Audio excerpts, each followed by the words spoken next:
إن الحمد لله نحمده ونستعينه ونستغفره ونعوذ بالله من شرور أنفسنا ومن سيئات أعمالنا من يهده الله فلا مضل له ومن يضلل فلا هادي له وأشهد أن لا إله إلا الله وحده لا شريك له وأشهد أن محمدا عبده ورسوله أما بعد فإن خير الحديث كتاب الله وخير الهدي هدي محمد صلی اللہ علیہ وعلى آلہ وسلم وشر الأمور محدثاتها وكل محدثة بدعة وكل بدعة ضلالة وكل ضلالة في النار قال الله تبارك وتعالى وسارعوا إلى مغفرة من ربكم وجنة عرضها السماوات والأرض أعدت للمتقين۔ میرے محترم دینی بھائیوں اور قابل احترام اور بہنوں، اللہ رب العالمین نے آخرت کی دنیا میں ایک انسان کے لیے جنت میں جانے کا موقع رکھا ہے، اور چاہے آدمی دنیا میں غریب ہو یا امیر ہو، چاہے گورا ہو یا کالا ہو، چاہے عرب ہو یا عجم ہو، اس کے لیے جنت میں جانے کا راستہ دروازہ کھلا ہوا ہے۔ لیکن جنت میں جانے کے لیے جنت کا حقدار بننا ضروری ہے۔ جب تک کہ ایک انسان اپنے اندر جنت کی اہلیت پیدا نہ کرے، وہ جنت کے لائق نہ بنے، اللہ تعالیٰ کے پیمانے میں، اللہ تعالیٰ کی ترازو میں جنت میں جانے کے لائق وہ ثابت نہ ہو، تب تک کہ جنت اس کو نہیں مل سکتی ہے۔ جنت وہ مقام ہے جہاں پر نہ غم ہے، نہ پریشانی ہے، نہ موت ہے، نہ بھوک پیاس ہے، نہ پریشانی ہے۔ وہ ایک ایسی جگہ ہے جہاں پر جا کر انسان ناکام نہیں ہوگا، بلکہ اس کو کبھی بھی ناکامی کا احساس نہیں ہوگا، اس کو کبھی پریشانی نہیں ہوگی، کبھی بڑھاپا نہیں آئے گا، کبھی بیماری نہیں ہوگی، نہ پیشاب پاخانہ ہوگا، نہ کسی قسم کی کمی اور کمزوری ہوگی۔ نعمتیں بھرپور ہوں گی اور اعلیٰ ترین نعمتیں ہوں گی، کبھی ختم نہیں ہونے والی نعمتیں ہوں گی۔ اور سب سے بڑی چیز اللہ رب العالمین کی رضا اس کو ملے گی، اللہ کی رضا کا پروانہ اس کو ملے گا، اور اللہ رب العالمین کا دیدار اس کو نصیب ہوگا۔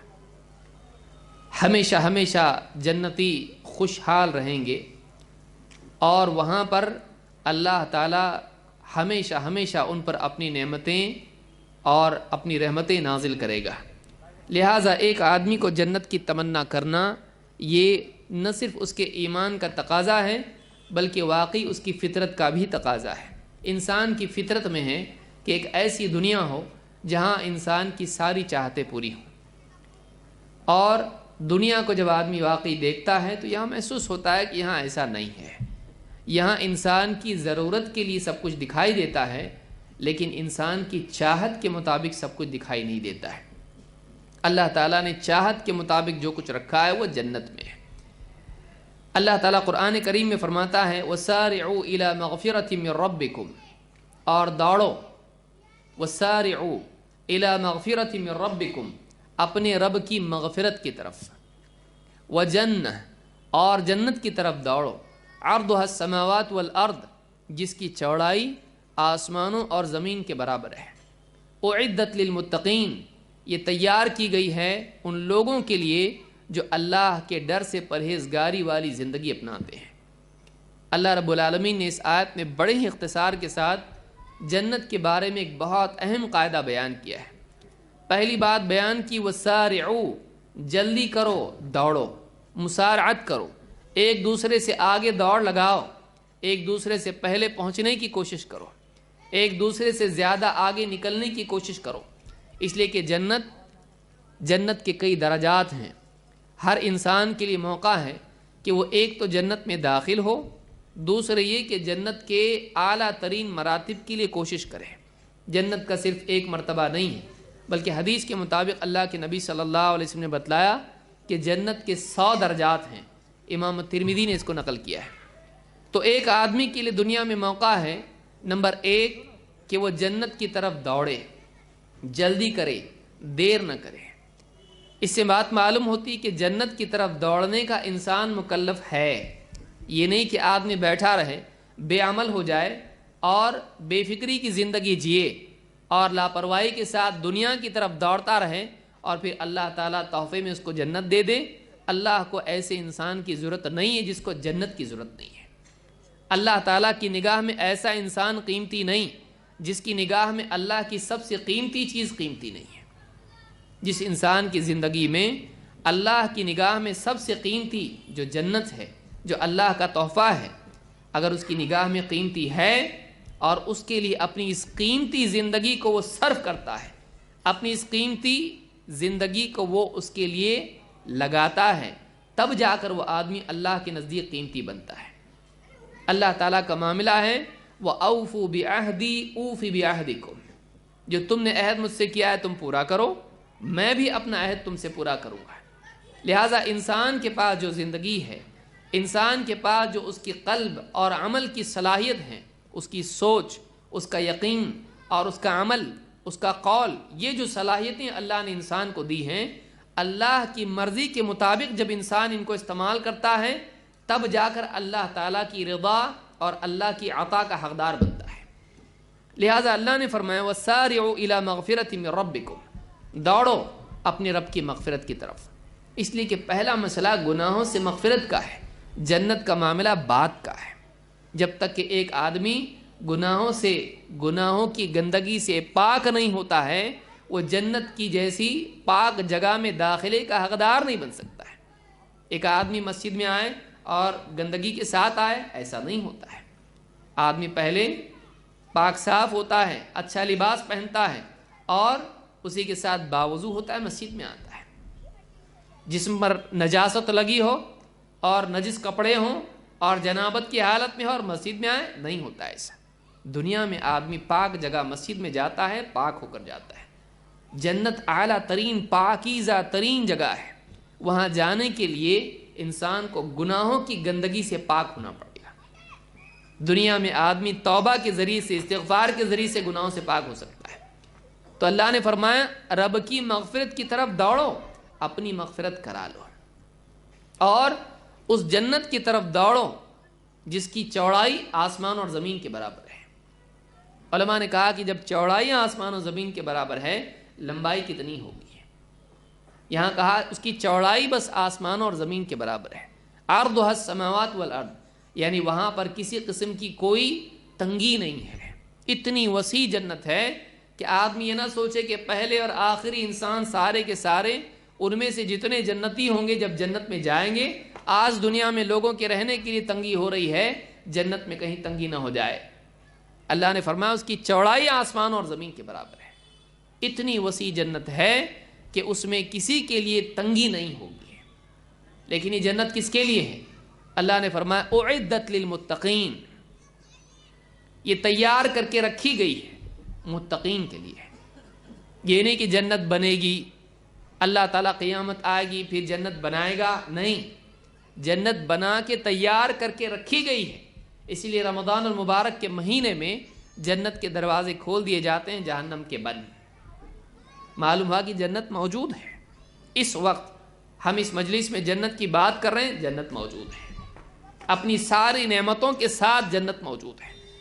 لہٰذا جنت میں داخلہ کس کے لیے ہے؟ اعدت للمتقین، یہ جنت تیار کر کے رکھی گئی ہے متقین کے لیے۔ متقی ہونے کے لیے دو حصے ہیں، دو باتیں ہیں۔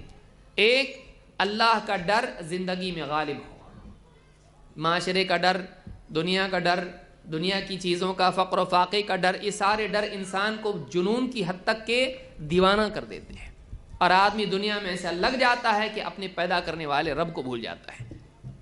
اس کی زندگی میں خوف ہو اللہ تعالیٰ کی ناراضگی کا، اس کی زندگی میں خوف ہو اللہ تعالیٰ کی پکڑ کا، چاہے دنیا کا عذاب ہو یا آخرت کا، یہ ڈر انسان کی زندگی میں ہو۔ نمبر ایک، قلب کی سطح پر۔ دو، وہ ڈر اس کی زندگی میں حرکت پیدا کرے۔ ایک آدمی اگر کسی الیکٹرک کے کرنٹ کے وائر سے ڈرتا ہے تو کیا کرتا ہے؟ ڈرتے ڈرتے اس کو پکڑتا ہے؟ نہیں، جب ڈرتا ہے اس تک وہ چیز جائے اس سے بچتا ہے۔ ایک آدمی آگ سے ڈرتا ہے، آگ جلاتی ہے، نقصان دیتی ہے، تو پھر آدمی اس سے بچاؤ کی بھی صورت اختیار کرتا ہے۔ تو تقوی ایک طرف تو قلب کی حالت کا نام ہے، دوسرے وہ انسان کی کوشش کا بھی نام ہے، کہ ایک آدمی جس چیز سے ڈرتا ہے، جس چیز کا اس کو خطرہ ہے، آدمی کوشش کر کے اس سے بچنے کی کوشش کرے۔ لہٰذا ایک آدمی جب اللہ تعالیٰ کی ناراضگی سے ڈرتا ہے تو پھر وہ کوشش کرے اس بات کی کہ کہیں ایسا عمل اس کی زندگی میں نہ آئے جس سے اللہ تعالیٰ ناراض ہو، وہ ایسے کاموں سے بچے جو اللہ کو ناراض کرنے والے ہوں۔ تو جنت کس کے لیے ہے؟ جنت اللہ کے پاس ایسی چیز نہیں کہ جو پڑی ہوئی اور کسی کو دے دی جائے، ہے کوئی بھائی لینے والا۔ جنت اللہ کے پاس ایسی چیز نہیں ہے۔ اللہ تعالیٰ کے پاس سب سے قیمتی چیز اگر کوئی ہے تو وہ جنت ہے۔ اللہ کے نبی صلی اللہ علیہ وسلم نے ایک حدیث میں فرمایا، الا ان سلعۃ اللہ غالیہ، الا ان سلعۃ اللہ جنہ، الا ان سلعۃ اللہ الجنہ، خبردار اللہ کا سودا بڑا مہنگا ہے۔ الا ان سلعۃ اللہ غالیہ، جنت کوئی بے قیمت چیز نہیں ہے کہ کوئی لینے والا نہیں ہے تو دے دیا ہم کو، نہیں، وہ بہت اعلیٰ چیز ہے، بہت اعلیٰ نعمت ہے، بہترین مقام ہے۔ لیکن یہ کیسا ہے؟ یہ اس کے لیے ہے جو اس کے لیے کوشش کرے۔ اللہ تعالیٰ قرآن کریم میں فرماتا ہے، فَلَا تَعْلَمُ نَفْسٌ مَّا أُخْفِيَ لَهُم مِّن قُرَّةِ أَعْيُنٍ جَزَاءً بِمَا كَانُوا يَعْمَلُونَ۔ فَلَا تَعْلَمُ نَفْسٌ، کوئی نہیں جانتا ہے، مَّا أُخْفِيَ لَهُم، کہ ان کے لیے کیا چھپا کے رکھا گیا ہے، مِّن قُرَّةِ أَعْيُنٍ، آنکھوں کی ٹھنڈک کا سامان، جَزَاءً بِمَا كَانُوا يَعْمَلُونَ، یہ بدلہ ہے ان کے اعمال کا۔ یہاں یہ بات معلوم ہوئی کہ جنت کو اللہ تعالیٰ نے چھپا کے رکھا ہے۔ اگر جنت سب کے سامنے ہوتی تو سارے لوگ اس کی طرف دوڑ پڑتے ہیں، اس لیے کہ اتنی اعلیٰ جنت ہے، انسان اس کی طلب کیے بغیر نہیں رہتا ہے، انسان اس کی کوشش کے لیے اپنے سارے اوقات صرف کر دیتا ہے۔ لیکن اللہ تعالیٰ نے جنت کو چھپا کے رکھا ہے تاکہ اللہ اور اس کے رسول کی خبر پر یقین سامنے آ جائے۔ ایک ہے کہ آدمی دیکھ کے کرے، ایک ہے کہ آدمی سن کے بات پر یقین کرے اور پھر اس کے بعد اس کے لیے کوشش کرے۔ اگر آدمی کے پاس ایمان ہے تبھی جا کر وہ اپنی دنیا میں دکھائی دینے والی کھلی ہوئی نعمتوں کو چھوڑ کر، قربان کر کے آدمی اس نعمت کے لیے دوڑے گا جو دکھائی نہیں دے رہی ہے اور جو آج نہیں کل ملنے والی ہے۔ عجیب بات ہے، دکھنے والی نعمتیں سامنے ہیں، ملنے والی نعمتیں آج ملنے والی ہیں، لیکن ایک آدمی ان کو قربان کرے، اگر موقع آئے، اللہ اس کا تقاضا کرے، دنیا کے آرام کو چھوڑے آخرت کے آرام کے لیے، دنیا کے مال کو صدقات میں، زکوٰۃ میں قربان کرے، دے، اللہ کے دین کے لیے دے، تاکہ آخرت میں اللہ تعالیٰ اعلیٰ ترین لباس، اعلیٰ ترین نعمتیں، بہترین گھر اور سب کچھ اس کو دے دے۔ دنیا کا سب کچھ، دنیا کی زیب و زینت، دنیا کی مال و متاع، دنیا کی راحت، دنیا کی عزت، دنیا کی ساری چیزیں۔ ایک آدمی اللہ کے لیے قربان کرتا ہے آخرت میں نہ دکھائی دینے والی، بعد میں ملنے والی نعمتوں کے لیے، یہ آدمی کے ایمان کے بغیر ممکن ہی نہیں ہے۔ یہ ایمان کے بغیر ممکن نہیں۔ جس کا ایمان نہیں ہوگا یا کمزور ہوگا یا شک کے ساتھ ملوث ہوگا، ایسا آدمی کہے گا معلوم نہیں ملے گا کہ نہیں، میں اپنی اتنی ساری زندگی کو اس کے لیے کیوں وقف کروں؟ جب تک کہ آدمی کو دکھائی نہیں دیتا آدمی کرتا نہیں ہے۔ ایک چھوٹا بچہ بھی اگر اس سے وعدہ کریں بتاؤ دیکھیں گے تو کریں گے۔ لہٰذا ایک آدمی کی فطرت میں ہے کہ وہ اس کے سامنے ہوگا تو کرتا ہے، لیکن یہ ایمان ہے جو اعلیٰ ترین چیز ہے، جو ایک آدمی بن دیکھے، الذین یؤمنون بالغیب، جو غیب پر ایمان رکھتے ہیں، جو اپنے رب کے وعدے کی بنیاد پر اپنی زندگی کو لگا دیتے ہیں، جو اللہ کے نبی صلی اللہ علیہ وسلم کی خبر کی بنیاد پر اپنی ساری حیات کو اس کے لیے وقف کر دیتے ہیں۔ ایسی چیز ایمان، یہ بہت بڑی نعمت ہے۔ جنت اس بنیاد پر ملے گی، اس یقین کی بنیاد پر جس میں شک نہ ہو، اس اقرار کی بنیاد پر جس میں انکار نہ ہو، اس عمل کی بنیاد پر جس میں اللہ کی رضا کے علاوہ کچھ نہ ہو، جس میں رسول صلی اللہ علیہ وسلم کی رہبری کی تابعداری ہو۔ تو خلاصہ کلام یہ کہ اللہ تعالیٰ نے فرمایا فَلَا تَعْلَمُ نَفْسٌ مَّا أُخْفِيَ لَهُم مِّن قُرَّةِ أَعْيُنٍ، کوئی نہیں جانتا ہے کہ اس کی آنکھوں کی ٹھنڈک کا کیا سامان، ایسی نعمتیں کہ دیکھ کے آنکھیں ٹھنڈی ہو جائیں، اللہ تعالیٰ نے اس کو سنبھال کے چھپا کے رکھا ہے، مَا أُخْفِيَ لَهُم، چھپا کے رکھا ہے۔ لیکن اللہ نے کیا فرمایا؟ جَزَاءً بِمَا كَانُوا يَعْمَلُونَ، یہ نہیں کہا جزاء بما كانوا يعلمون، یہ بدلہ ہے اس معلومات کا جو ان کو تھی. یہاں کہا جزاء بما کانوا یعملون. جب تک کہ معلومات انسان کی زندگی میں معمولات کی حیثیت حاصل نہیں کرتی ہے، آدمی کا علم اس کو نفع نہیں دیتا ہے. ایک ہے معلومات اور دوسرے ہیں معمولات. یہ جانتا ہے 5 ٹائم کی نمازیں جان رہا ہے، رمضان کے روزے جان رہا ہے، حج فلاں پر فرض ہے جان رہا ہے، زکوٰۃ فلاں پر فرض ہے جان رہا ہے، اور کتنی ساری سنتیں ہیں، کتنے فرائض ہیں، کتنے محرمات ہیں، سب کو جان رہا ہے. اب معلومات ہو گئی، خوش ہو گیا، بہت معلومات والا ہے. جنت معلومات کے بدلے میں ملنے والی چیز نہیں ہے. ایک آدمی دین کو جان لے اور جنت ملے گی نہیں، جب تک کہ جانے ہوئے کو مانتا نہیں ہے اور مانے ہوئے پر عمل نہیں کرتا ہے، جنت کا حقدار نہیں بنتا ہے. اسی لیے اللہ تعالیٰ نے کیا فرمایا؟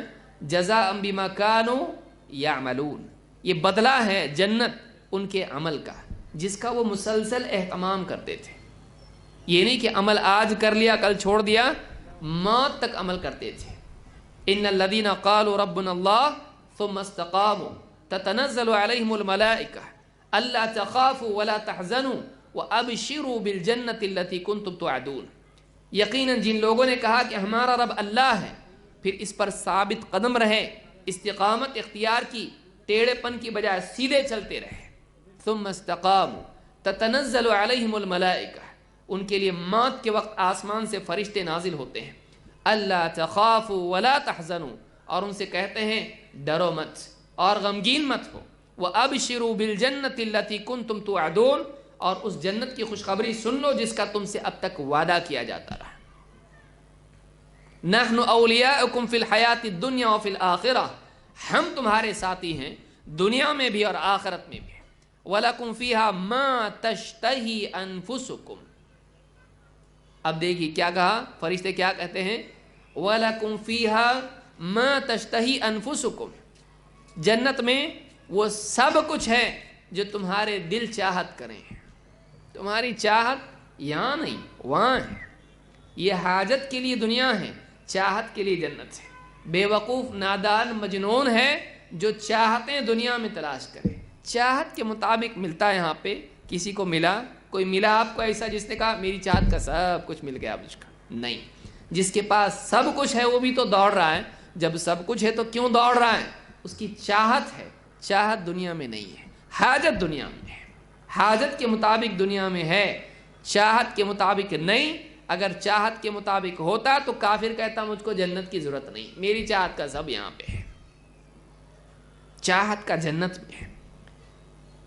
اسی لیے کہا وَلَكُمْ فِيهَا مَا تَشْتَهِي أَنفُسُكُمْ وَلَكُمْ فِيهَا مَا تَدَّعُونَ. اور تم جو مانگو سب تم کو ملے گا. جو مانگو ملے گا. مطالبہ کرو، حکم دو، خادم ہیں لا کے دیں گے. جو چاہت اندر ہے حکم دینے کی، بادشاہت کی، ریاست کی، وہ جنت میں پوری ہوگی. یہاں کا غلام بھی جنت میں جائے گا، کہے گا لاؤ یہ چاہیے، وہ لے کر آئیں گے. اس کی چاہت پوری ہوگی. وہ حکم دے گا، وہ بادشاہ ہوگا وہاں پر. اس کی اپنی ایک بادشاہت ہوگی، اس کا حکم چلے گا. زندگی بھر یہ رب کا حکم مانتا رہا. آج اللہ تعالیٰ نے ایسی حیثیت دے دی کہ تو بول، تو حکم دے، تو مانگ، تو جو کہے گا وہ ہوگا. یہاں تک کہ دنیا کا کسان جنت میں جائے گا، کہے گا اللہ میرا جی بہت چارہ کھیتی کرنے کے لیے. کہے گا ٹھیک ہے کھیتی کرو. کھیتی کرے گا، وہاں پہ بیج بوئے گا، فصل تیار کھڑی ہو جائے گی کٹ کے ریڈی. اس کی چاہت پوری. ہاں اب دل بھر گیا میرا کہ دنیا میں کھیتی کرتا تھا، انٹرسٹنگ تھی بہت، اور یہاں بھی کرنا چاہتا ہوں. یہاں تک کہ وہاں پر ہوگا. تو دنیا کی انسان کی جو چاہت ہے، اللہ اپنے بندے کی کوئی چاہت چھوڑے گا نہیں، اس کو پوری کرے گا. کیوں؟ اس لیے کہ دنیا میں اس نے اپنی چاہتوں کو قربان کیا اپنے رب کی چاہت کی خاطر. اپنی پسند کو قربان کیا اپنے رب کی پسند کی خاطر. یہ قربانی اگر آدمی دے سکتا ہے تو پھر اس کے لیے جنت کی اہلیت اس کے اندر پیدا ہوتی ہے. جنت قربانی کے بغیر نہیں ہوتی ہے. ہر دن امتحان ہے. صبح اٹھنے سے لے کے دیکھیے، اب آنکھ کھلی سن رہا ہے الصلاۃ خیر من النوم. آدمی سنتا ہے اور اوڑھ لیتا ہے جیسے میں نے سنا نہیں. اللہ دیکھ رہا ہے. الم یعلم بان اللہ یرا، کیا نہیں جانتا اللہ اس کو دیکھ رہا ہے؟ آس پاس کوئی نہیں جو دیکھ رہا ہے اس کو کہ اوڑھ کے سو گیا. وہ یہ سمجھتا ہے کہ کوئی کسی نے مجھ کو دیکھا نہیں، میں جاگا. اللہ نے اس کو دیکھا. جس کا حکم ہے، جس کی عبادت ہے، اس نے دیکھا، تو بیدار تھا، لیکن پھر بھی تو نے اپنی بیداری کو نیند میں تبدیل کر دیا اور نماز کو پس پش ڈال دیا. اللہ جانتا ہے. لہٰذا زندگی میں صبح سے لے کے شام تک انسان پر ایسے اوقات آتے ہیں کہ وہ اپنی چاہت، اپنی راحت اللہ کے لیے قربان کرے، اللہ کے امر کے لیے اپنی خواہش چھوڑ دے. اگر یہ آدمی اس امتحان میں پورا اتر سکتا ہے، یہ کامیاب ہے. یہاں فیل ہو گیا، لائق نہیں. جو اعلیٰ کی خاطر ادنا کو کھونے کے لیے تیار ہے، وہ اعلیٰ کے لائق ہے. جو گھٹیا کی خاطر اعلیٰ کو، عمدہ کو قربان کر دے، وہ گھٹیا کے لائق ہے، اعلیٰ کے نہیں. ہم اپنے عمل سے اپنی لیاقت کا ثبوت دیتے ہیں. ہماری زندگی بتاتی ہے ہم کہاں بسائے جانے لائق ہیں. لہٰذا انسان کو چاہیے کہ وہ اپنی زندگی کو اتنا اعلیٰ بنائے کہ جنت میں بسنے لائق بنے. اپنی سوچ کو اتنا اونچا کرے، اپنے قول کو اتنا پاک کرے، اپنے عمل کو اتنا عمدہ بنائے کہ جنت میں جب بسانے کا وقت آئے تو اس کا رب خود کہے یہ لائق ہے. ادخلوا الجنہ، داخل ہو جاؤ آج تم جنت میں. یہ جنت ہے اللہ کی اعلیٰ ترین نعمت، جو انسان کے تصور میں بھی نہیں آ سکتی ہے. انسان کتنا بھی امیجن کرے، اعلیٰ سے اعلیٰ، بہتر سے بہتر جنت کے سامنے اس کا تصور گھٹیا ہے. اتنی اعلیٰ جنت ہے. لہٰذا اللہ تعالیٰ نے یہاں پر فرمایا کہ جنت ان کے لیے ہے، یہ جزاء بما کانوا یعملون، یہ عمل کا بدلہ ہے. اسی لیے اللہ کے نبی صلی اللہ علیہ وسلم خود اللہ تعالیٰ سے جنت کا سوال کرتے تھے، دعا کرتے تھے. کیا دعا ہے؟ اللہم انی اسألک الجنہ وما قرب الیہا من قول او عمل. امام ابن ماجہ نے اس کو نقل کیا ہے. کیا دعا ہے؟ اے اللہ، میں تجھ سے سوال کرتا ہوں، میں تجھ سے مانگتا ہوں. کیا؟ اللہم انی اسألک الجنہ، اے اللہ میں تجھ سے جنت مانگتا ہوں. لیکن ڈائریکٹ جنت، لیکن اس کے ساتھ اور چیز بھی ہے. کیا کہا؟ وما قرب الیہا من قول او عمل. اور اے اللہ میں تجھ سے اس قول کی اور اس عمل کی توفیق مانگتا ہوں جو جنت سے قریب کرنے والا ہے. اس قول کی توفیق دے، اس بات کی توفیق دے جو مجھ کو جنت میں بسانے لائق بنا ہے. اس عمل کی توفیق دے جو جنت سے قریب کرے. تو انسان کو نبی کریم صلی اللہ علیہ وسلم یہ سکھا رہے ہیں کہ ڈائریکٹ جنت ایسی نہیں ملتی ہے، بلکہ جنت وسیلے کے ذریعے ملتی ہے. اور وہ وسیلہ کیا ہے؟ ایمان اور عمل صالح. ایمان اور عمل صالح کے بغیر جنت نہیں. ایمان کے بغیر یقیناً جنت نہیں. اور ایمان کی تصدیق آدمی کا عمل کرتا ہے. لہٰذا انسان کو چاہیے کہ وہ ایمان و عمل کا اہتمام کرے تاکہ جنت میں جانے لائق بنے. آئیے دیکھتے ہیں سلف کی زندگی میں ایک چیز کیسی تھی. کئی روایتیں میں چھوڑتے ہوئے کچھ باتیں بیان کر رہا ہوں. ابو ہریرہ رضی اللہ تعالیٰ فرماتے ہیں ان اعرابیا جاء الی رسول اللہ صلی اللہ علیہ وسلم، ایک دیہاتی اللہ کے نبی صلی اللہ علیہ وسلم کے پاس آیا. فقال یا رسول اللہ دلنی علی عمل اذا عملته دخلت الجنہ. کہا کہ اے اللہ کے رسول مجھے کوئی ایسا عمل بتلا دیجئے کہ اگر میں اس عمل کا اہتمام کروں تو جنت میں داخل ہو جاؤں. ایک دیہاتی کو بھی اس زمانے میں اتنی سمجھ تھی. ایک عام دیہاتی جانتا تھا کہ جنت میں داخلے کے لیے عمل چاہیے. اے اللہ کے نبی مجھ کو بتلائیے کوئی ایسا عمل کہ مجھے جنت میں داخل کر دے. آپ نے فرمایا قال تعبد اللہ لا تشرک به شیئا. آپ نے کہا وہ عمل ہے کہ تو اللہ کی عبادت کریں لیکن اللہ کے ساتھ اس کی عبادت میں کسی چیز کو شریک نہ کریں. پہلی چیز شرک سے بچنا، اس کے بغیر جنت نہیں. تو اللہ کی عبادت کریں اور اس کی عبادت میں کسی چیز کو شریک نہ کریں. اور وَتُقِيمُ الصَّلَاةَ الْمَكْتُوبَةَ، اور تو 5 نمازوں کا یعنی فرض نمازوں کا اہتمام کرے. وَتُؤَدِّي الزَّكَاةَ الْمَفْرُوضَةَ، اور تو فرض زکوٰۃ کو ادا کرے. اگر تجھ پر زکوٰۃ فرض ہے تو زکوٰۃ ادا کرے. وَتَصُومُ رمضان، اور تو رمضان کے روزوں کا اہتمام کرے. قال والذی نفسی بیدہ، اب اس نے کیا کہا؟ توحید کا اہتمام کرے، فرض نمازیں ادا کرے، زکوٰۃ ادا کرے، رمضان کے روزے رکھے. حج ابھی تک آیا نہیں ہوگا اس لیے کہ حج بہت بعد میں فرض ہوا ہے. تو کہا کہ یہ کام کرے.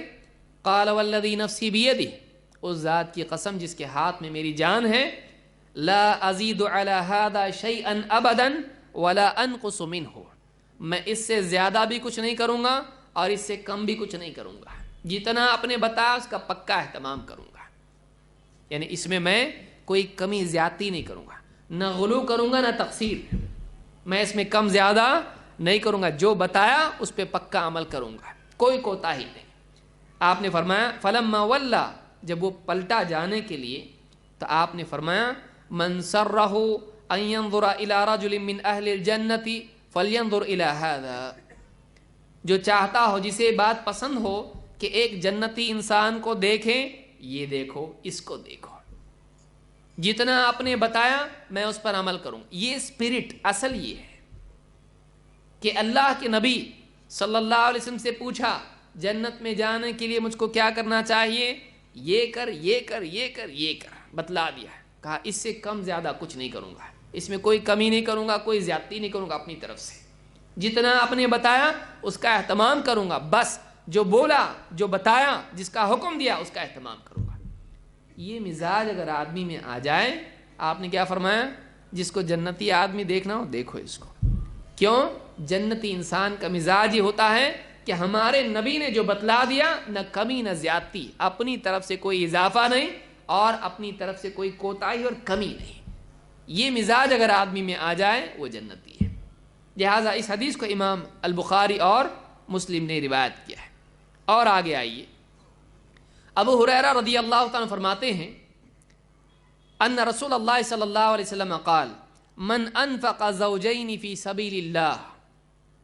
آج تو ہم بیٹھے بیٹھے کیا کرتے ہیں، اے اللہ جنت دے، جنت الفردوس دے، بلا شبہ اس کو مانگنے میں وہ کم نہ مانگے، بھائی جب مانگنے کا موقع ہے زیادہ مانگے، اے اللہ اس کا بس چلے تو کہے دو جنت الفردوس دے، اے اللہ جنت الفردوس دے، مانگ رہا ہے، لیکن زندگی دنیا کے پیچھے برباد ہو چکی ہے، صبح سے شام تک دنیا کا شیدائی ہے، اعمال کا حال یہ ہے کہ آخری مرتبہ وتر کی نماز کب پڑھا تھا یاد نہیں، حال یہ ہے، فجر کی نماز آخری مرتبہ کب پڑھا تھا یاد نہیں، اتنا دور چلا گیا ہے دین سے، لیکن مانگنے کا موقع ہے تو ایسا مانگتا ہے جیسے واقعی جنت الفردوس کا حقدار ہے۔ صحابہ کو آپ دیکھیے، صحابہ عمل کی بنیاد پر جنت کی چاہت کرتے تھے، مجرد جنت کی چاہت نہیں۔ آج ہم میں اور ان میں فرق بہت بڑا کیا ہے کہ ہم عمل میں فرعون جیسا عمل کرتے ہیں اور جنت چاہتے ہیں صحابہ جیسی، کیسے ملے گا؟ ہماری زندگی کتنی گندی ہے، اس کو صاف کرنے کی ضرورت ہے۔ صاف جنت میں گندا ہو کے جائیں گے کیسا ہو سکتا ہے؟ پاک جنت میں پاک ہو کر جانا پڑے گا۔ صحابہ کو دیکھیے، آپ صلی اللہ علیہ وسلم نے فرمایا من انفق زوجین فی سبیل اللہ، جو اللہ کی راہ میں دو چیزیں خرچ کرے، دو چیزیں صدقہ کرے، نودی من ابواب الجنہ، جنت کے دروازوں سے اس کو آواز دی جائے گی، یا عبداللہ ھذا خیر، اے اللہ کے بندے یہ دروازہ اچھا ہے، یہ دروازہ تیرے لیے بہتر ہے۔ فمن کان من اہل الصلاۃ دعی من باب الصلاۃ، جو آدمی نماز والا ہوگا، نوافل کا اہتمام کرتا ہوگا خصوصاً فرائض کے ساتھ، ایسے آدمی کو نماز کے دروازے سے پکارا جائے گا۔ ومن کان من اہل الجہاد دعی من باب الجہاد، اور جو جہاد والا ہوگا، جو فرائض کے اہتمام کے بعد جہاد کا اہتمام کرتا ہو، اس کو جہاد کے دروازے سے پکارا جائے گا۔ ومن کان من اہل الصیام دعی من باب الریان، اور جو روزے داروں میں سے خاص طور سے روزوں کا اہتمام کرتا ہو، کمال درجے میں فرائض کا اہتمام کرتا ہو اور نوافل کا خاص اہتمام اور کثرت کرتا ہو، اس کو باب الریان سے پکارا جائے گا۔ اور ومن کان من اہل الصدقۃ دعی من باب الصدقہ، اور جو صدقات کا اہتمام کرتا ہو، مال خرچ کرتا ہو اللہ کے دین کے لیے، فقراء میں، غرباء میں، مساکین میں، تو اس کو صدقات کے باب سے دعی من باب الصدقہ، اس کو باب الصدقہ سے پکارا جائے گا، اے اللہ کے بندے اس دروازے سے داخل ہو جا۔ فقال ابو بکر رضی اللہ عنہ بأبی انت و امی یا رسول اللہ، جب آپ نے اتنی بات بیان کی، ابو بکر صدیق رضی اللہ تعالیٰ جو صحابہ میں سب سے افضل ہیں، انہوں نے کہا میرے ماں باپ آپ پر فدا ہوں، اے اللہ کے رسول ما علی من دعی من تلک الابواب من ضرورت، ضروری تو نہیں کہ ایک انسان کو ان سارے ہی دروازوں سے پکارا جائے، کسی کو باب الریان سے، کسی کو باب الصلاح سے، کسی کو باب الجہاد، کسی کو باب الصدقہ پکارا جا رہا ہے۔ ضروری تو نہیں کہ کسی آدمی کو سارے ہی دروازوں سے پکارا جائے، لیکن کیا واقعی ایسا ہوگا؟ فَهَلْ يُدْعَى أَحَدٌ مِّن تِلْكَ الْأَبْوَابِ كُلِّهَا، کیا ایسا ہوگا کہ کسی انسان کو ان تمام دروازوں سے پکارا جائے کہ وہ نمازوں کا بھی پابند، نمازوں میں بھی آگے، روزوں کا بھی پابند، صدقات کا بھی دینے والا، اور اللہ کے دین کی خاطر جہاد میں بھی شریک ہونے والا؟ کیا کوئی آدمی ایسا ہوگا کہ اس کو سارے دروازوں سے پکارا جائے کہ ادھر سے ادھر سے ادھر سے ہر دروازہ اس کے لیے تیار ہو؟ ایسا کوئی ہوگا؟ اللہ کے نبی صلی اللہ علیہ وسلم نے فرمایا نعم وارجو ان تکون منہم، کہا کہ ہاں ایسا ہوگا اور مجھے اللہ سے امید ہے کہ تم انہی میں سے ہو۔ زندگی کس کو پکارا جائے گا؟ جس کی زندگی میں اعمال ہیں۔ یہ ابو بکر صدیق ہیں جو سب سے پہلے ایمان لانے والے، نبی کریم صلی اللہ علیہ وسلم کا ہر اعتبار سے ساتھ دینے والے، اپنے مال کو آپ کی خاطر قربان کرنے والے اللہ کی رضا کے لیے۔ لیکن آپ دیکھیے کہ زندگی میں کیا معاملہ ہے؟ نمازوں میں سب سے آگے، روزوں میں سب سے آگے، اور صدقات میں سب سے آگے، اللہ کے دین کے لیے اگر جان دینے کا موقع ہے اس میں بھی سب سے آگے۔ زندگی میں عمل تھا، یہ نہیں کہ میں صدیق ہوں، یہ نہیں کہ میرے لیے جنت کی بشارت ہے، یہ نہیں کہ میرے لیے تذکرہ آیا ہے، قرآن کریم میں میرا تذکرہ آیا ہے۔ سارے فخر کی چیزیں اپنی جگہ، سارے فضائل اپنی جگہ، لیکن زندگی عمل سے معمور، اور ایسا عمل نہیں کہ کچھ کر لیا کچھ چھوڑ دیا۔ آج ہم ایک نیکی کر لیتے ہیں، ایک حج کر لیا، بس خوش ہو جاتے میں تو حاجی ہوں، اب میں کچھ بھی کر لوں کیا ہوتا ہے، حج سے پاک ہو چکا ہوں، میں نے مسجد تعمیر کر دی ہے، میں نے زندگی میں دین کا یوں کام کر دیا ہے، میں نے فلاں یتیم کی پرورش کا ذمہ لے رکھا ہے، اب میرے لیے کیا ہے؟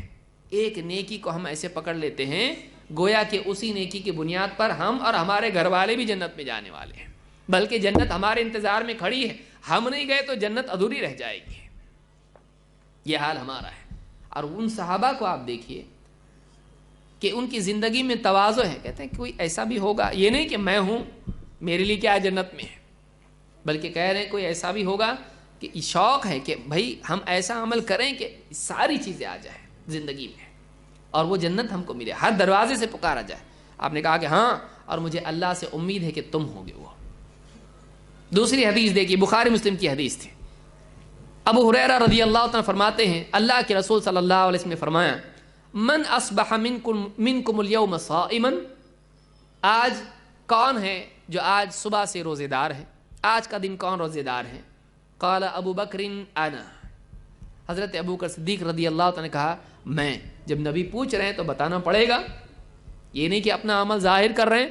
اللہ کے نبی صلی اللہ علیہ وسلم جب پوچھ رہے ہیں تو ایمان کا تقاضا، اطاعت کا تقاضا ہے کہ بتاؤ، پوچھ رہے ہیں کوئی بتائے اسی لیے تو پوچھ رہے ہیں۔ اخلاص کا معاملہ ہوتا تو پوچھتے ہی نہیں، لیکن پوچھ رہے ہیں، جب اللہ کے نبی صلی اللہ علیہ وسلم پوچھ رہے ہیں تو بتانا چاہیے۔ کہا کہ میں اللہ کے رسول۔ آج کون ہے روزے دار؟ کہا میں۔ قال فمن تبع منکم اليوم جنازۃ، کون ہے جس نے آج کسی جنازے میں شرکت کی؟ کون جنازے کے پیچھے چلا آج؟ قال ابو بکر انا، حضرت ابو بکر صدیق رضی اللہ عنہ نے کہا اللہ کے رسول میں۔ آپ نے فرمایا فمن اطعم منکم اليوم مسکینا، کون ہے جس نے آج کسی مسکین کو کھانا کھلایا؟ قال ابو بکر انا، ابو بکر صدیق رضی اللہ عنہ نے کہا میں نے کھلایا۔ قال فمن عاد منکم اليوم مریضا، تم میں سے کون ہے جس نے آج کسی مریض کی عیادت کی؟ قال ابو بکر انا، ابو بکر صدیق رضی اللہ عنہ نے کہا کہ میں نے مریض کی عیادت کی۔ فقال رسول اللہ صلی اللہ علیہ وسلم مجتمعنا فی امرئ الا دخل الجنہ، جس آدمی میں یہ چیزیں جمع ہو جائیں وہ جنت میں داخل ہوگا۔ جس آدمی، ایک روایت میں ہے کہ ایک دن میں جس آدمی میں یہ تمام چیزیں جمع ہو جائیں وہ جنتی ہے۔ آپ سوچئے یہ نیکیاں کوئی معمولی نہیں ہے، اس میں بہت وقت جاتا ہے۔ ایک آدمی روزے دار ہو، اس کی جگہ کیا ہوتی ہے؟ پلنگ۔ رمضان کے مہینے میں کیا ہے؟ آدمی اس کو اپنا حق سمجھتا ہے، آرام کرنا ضروری سمجھتا ہے. آدمی کتنے لوگ ہیں ان کا پورا دن پلنگ پہ جاتا ہے نیند میں. کیوں بھائی؟ کیا احسان کیا تو نے اسلام پہ؟ روزہ رکھ رہا ہوں میں، روزہ رکھا ہے میں نے. لیکن آپ دیکھیے روزے دار ہیں، وہ فرض کا معاملہ نہیں ہے، کیونکہ اگر فرض کا ہوتا تو سارے مسلمان روزہ ہونا چاہیے.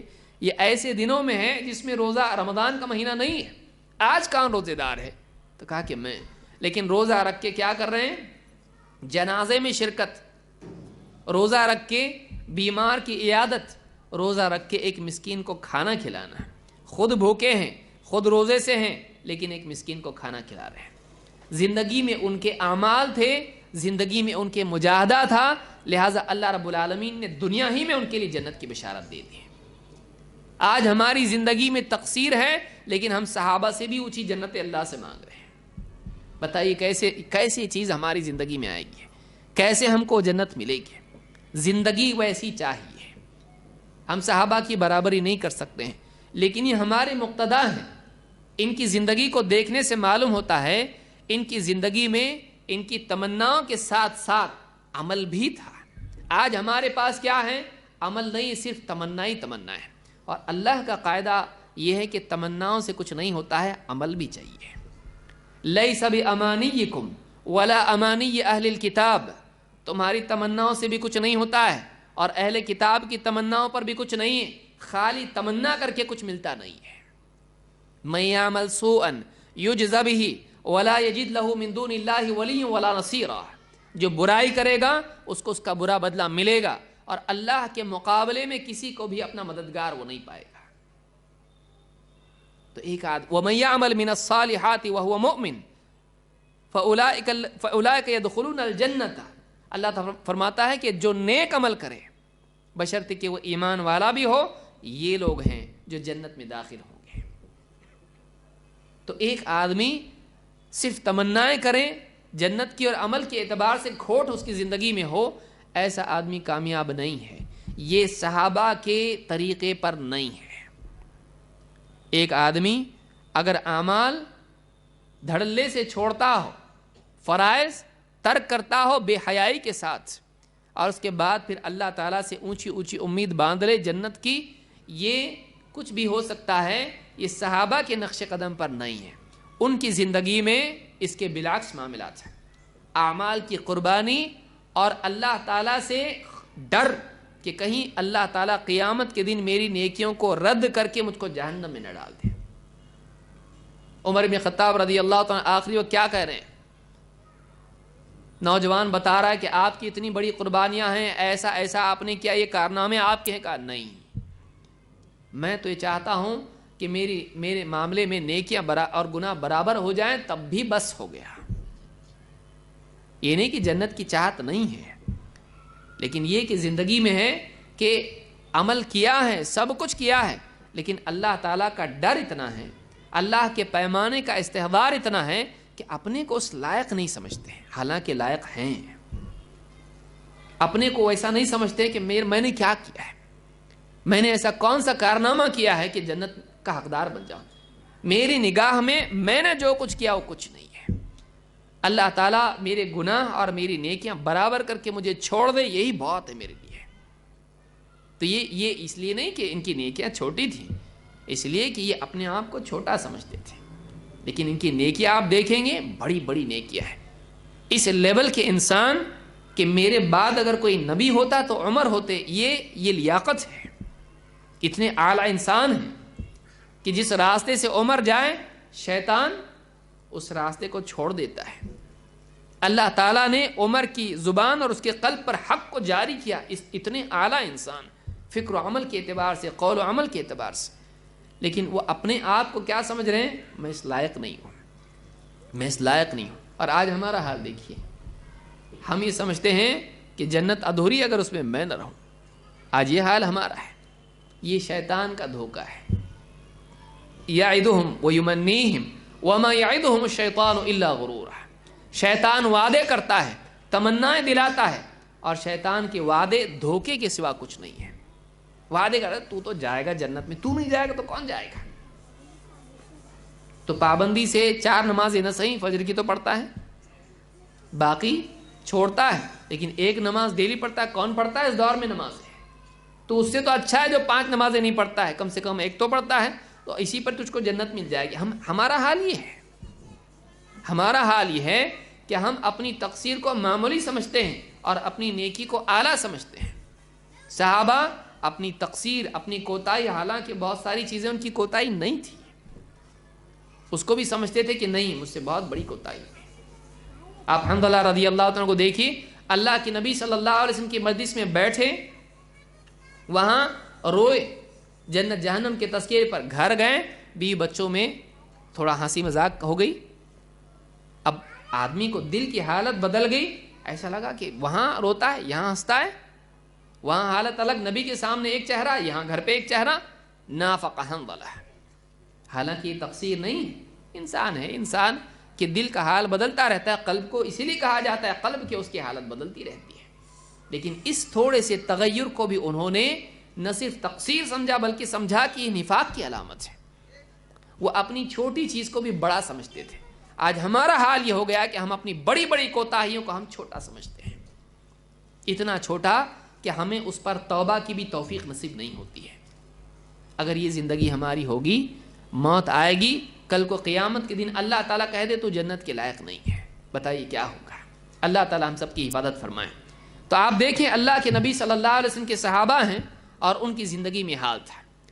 محمود ابن لبید کہتے ہیں ان عثمان ابن عفان اراد بناء المسجد. عثمان ابن عفان رضی اللہ تعالیٰ نے مسجد نبوی کی اثر نو تعمیر کی شروعات کی. تو فکرہ الناس ذلک فاحبوا ان يدعه على هيئته. لوگوں نے اس کو پسند نہیں کیا. نبی صلی اللہ علیہ وسلم جس حال میں مسجد کو چھوڑا تھا، عثمان ابن عفان رضی اللہ عنہ کے زمان میں مسلمان بھی بڑھ گئے، حالات ایسے ہو گئے کہ مسجد میں سمانا تھوڑا مشکل ہو گیا. انہوں نے مسجد کو نئے سرے سے پھر تعمیر کیا. لوگوں کو یہ چیز پسند نہیں آئی. بعض لوگوں کی رائے تھی جیسا تھا نبی کے زمانے میں ویسے رہنے دو. انہوں نے اچھا نہیں کیا، مسجد کو پھر سے تعمیر کر رہے ہیں، تو اس ڈھانچے کو توڑ دیا جو نبی کا تھا. اب انہوں نے اس کو بڑھانا شروع کیا، لیکن وہ پہلے اچھا تھا، جیسا چھوڑا تھا ویسا رہنا چاہیے تھا. عثمان بن عفان رضی اللہ عنہ نے کہا فقال سمعت رسول اللہ صلی اللہ علیہ وسلم یقول من بنا مسجد للہ بنا اللہ له فی الجنت مثلہ. حضرت عثمان نے کہا تم نے بہت باتیں بنائی ہیں، تم نے بہت کچھ کہہ دیا ہے. میں نے یہ اس لیے کیا ہے کہ میں نے اللہ کے نبی صلی اللہ علیہ وسلم سے سنا تھا کہ جس نے اللہ کے لیے مسجد بنائی، اللہ اسی کی طرح اس کے لیے جنت میں گھر بنائے گا. میں نے یوں ہی نہیں کیا ہے. نبی سے محبت اپنی جگہ، سب کچھ اپنی جگہ، لیکن مسجد کا ڈھانچہ فی نفسی ہی مطلوب نہیں ہے. نبی صلی اللہ علیہ وسلم نے جیسا بنایا بس اسی کو تبرک کے طور پر باقی رکھنا اسلام میں کوئی چیز نہیں ہے. مسجد عبادت کی جگہ ہے، اور اگر لوگوں کے لیے جگہ ناکافی ہے تو اس کو کشادہ کیا جا سکتا ہے. لہٰذا عثمان بن عفان رضی اللہ تعالیٰ نے مسجد کو کشادہ کیا اور کہا کہ یہ اس لیے میں نے کیا کہ میں نے اللہ کے نبی صلی اللہ علیہ وسلم سے سنا کہ جس نے اللہ کے لیے مسجد تعمیر کی، اللہ تعالیٰ اسی کے مثل اس کے لیے جنت میں گھر تعمیر کرے گا. اسی کے مثل کا مطلب یہ ہے، علماء نے کہا کہ جیسی مسجد کی فوقیت عام گھروں پر ہوتی ہے عظمت کے اعتبار سے، دوسرے گھروں پر اس کے گھر کی فوقیت ہوگی کہ اس نے، یہ کون آدمی ہے؟ یہ وہ آدمی ہے جس نے اللہ کا گھر تعمیر کیا دنیا میں، لہٰذا اس کا گھر زیادہ افضل ہے دوسرے گھروں کے مقابلے میں. تو اس حدیث کو امام البخاری اور مسلم دونوں نے روایت کیا ہے.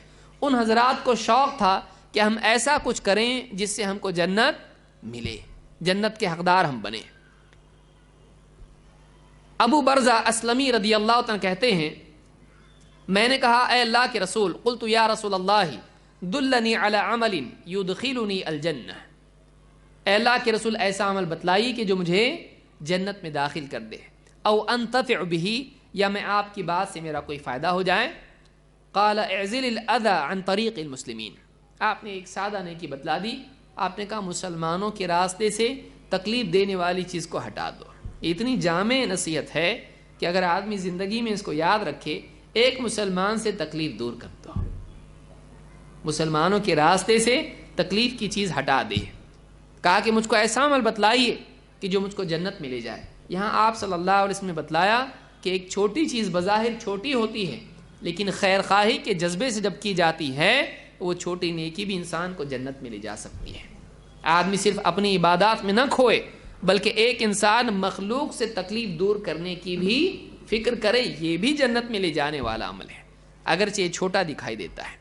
اس حدیث کو امام احمد نے روایت کیا اور مسلم میں بھی روایت الفاظ کے فرق کے ساتھ موجود ہے۔ اسی طرح سے اذان کا وقت ہو گیا ہے، ذمہ داران اذان کتنے بجے ہے؟ میں سمجھتا ہوں وقت ہو گیا ہے، کوئی انٹیمیشن نہیں ہے۔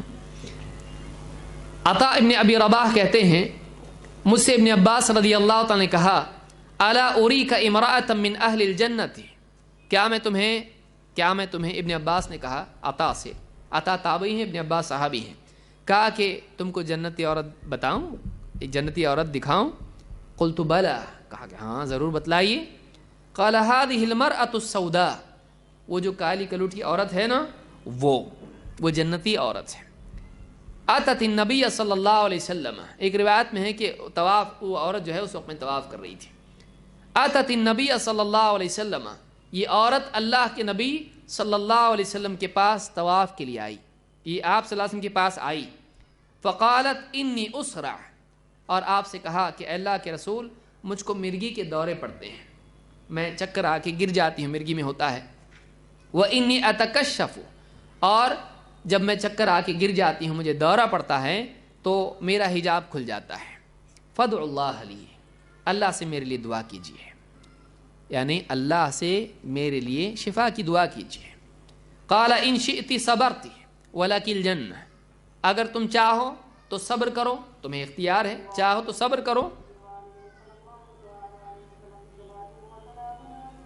ہم لوگ رک جاتے ہیں۔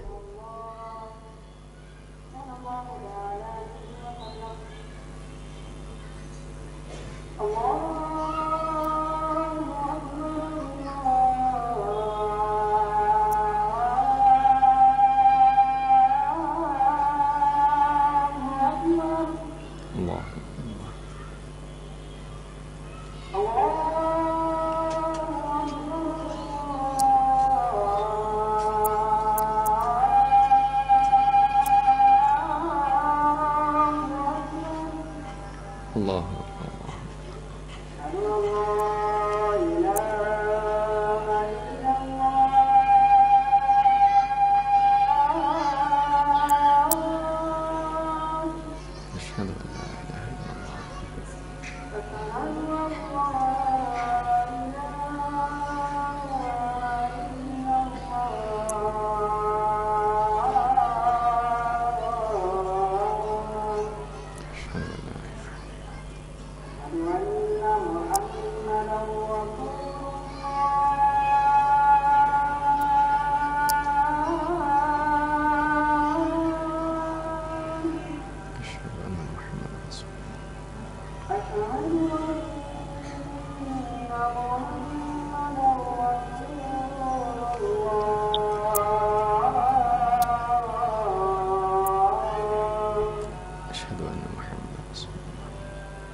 اللهم رب هذه الدعوة التامة والصلاة القائمة آت محمدا وسيلته.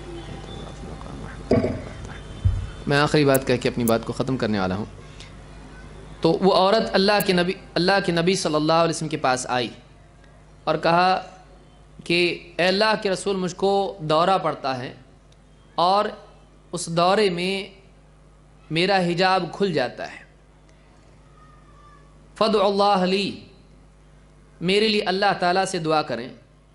قال ان شئت صبرت ولک الجنہ، آپ نے فرمایا اگر تو چاہے تو صبر کر لے اور تیرے لیے جنت ہے.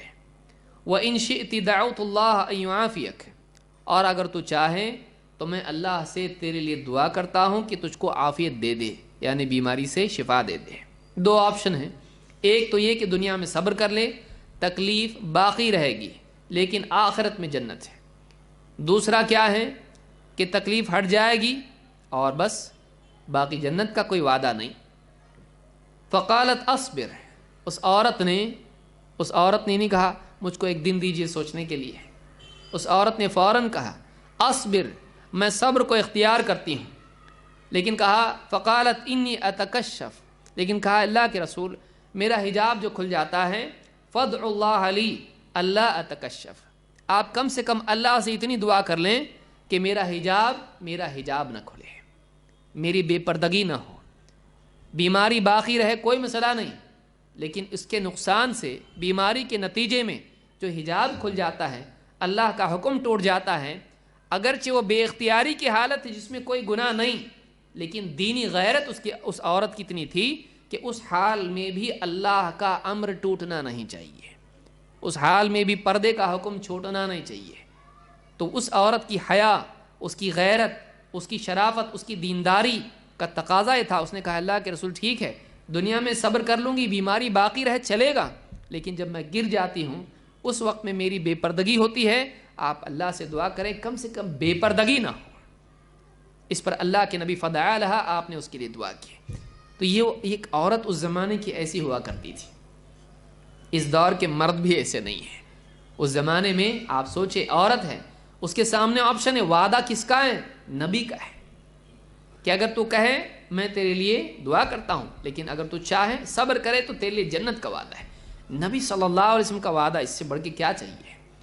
میں صبر کر لوں گی. اس عورت نے صبر کو اختیار کیا، اس لیے کہ اللہ کے نبی صلی اللہ علیہ وسلم جو جس چیز کو پیش کر رہے ہیں اس کو لے لو. یقینی ہے میرا عمل ہم جیسا ہوتا تو کیا کہتا؟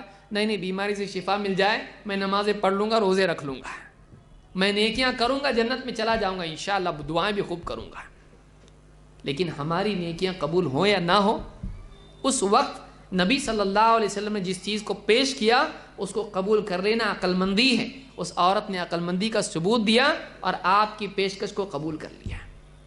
لہٰذا آپ دیکھیں کہ یہ ایک اس عورت کی زندگی سے ایک ہمارے لیے ایک اسوہ ملتا ہے کہ مومن کو دنیا میں ایسا ہونا چاہیے کہ دنیا کی تکلیف برداشت کر لے، اللہ کی شکایت نہ کرے، اللہ سے ناراض نہ ہو، اللہ تعالیٰ کے تعلق سے زبان سے نہ کہے کیا اللہ دوسروں کو تو اچھا رکھ رہا ہے مجھ کو تکلیف دے دی. بہت ممکن ہے اس تکلیف میں اس کے لیے جنت چھپی ہو. اگر اللہ تعالیٰ سے اس پر راضی رہے اللہ کی رضا اس کو ملتی ہے. فَمَن رَضِيَ فَلَهُ الرِّضَا وَمَن سَخِطَ فَلَهُ السُّخْطُ. جو آدمی دنیا میں مصیبت اس پر آتی ہے اللہ سے راضی ہوتا ہے، اللہ کی رضا اس کو نصیب ہوتی ہے. اللہ سے ناراض ہوتا ہے، اللہ بھی اس سے ناراض ہو جاتا ہے. لہٰذا ایک چیز یہ ملتی ہے کہ دنیا میں مومن پر جب دین پر وہ چلتا ہے مصیبتیں تکلیفیں آتی ہیں، خصوصاً دیندار پر زیادہ تکلیفیں آتی ہیں. ایک آدمی تکلیفیں جب اس پر آتی ہیں ان تکلیفوں کی وجہ سے دین چھوڑ دیتا ہے. ایسا نہیں ہونا چاہیے، بلکہ اس کو یہ سمجھنا چاہیے کہ یہی تکلیف والا راستہ ہے جو جنت تک لے جاتا ہے. موت تک تکلیف ہے، اس کے بعد کیا ہے؟ موت تک تکلیفیں ہیں، پریشانیاں، معاشی مسائل، صحت کے مسائل اور مسائل ہیں. موت تک ہے، موت آئے گی سب ختم. پھر اللہ کا جنت والا وعدہ ہے، اگر دنیا میں تکلیف اٹھا لے اور جنت ملتی ہے تو کیا ہے، چھوٹی سی زندگی ختم ہونے والی ہے، وہ باقی رہنے والی ہے. لہٰذا مومن دنیا کی تکلیفوں کو جنت میں داخلے کے لیے سیڑھی بنا لیتا ہے. اللہ تعالی ہم سب کو سمجھ عطا فرمائیں اور جنت کا شوق اور اس کے ساتھ ساتھ جنت کے لیے جو شرط ہے اس کے پورا کرنے کی توفیق عطا فرمائیں. اقول ھذا واستغفر اللہ لی ولکم.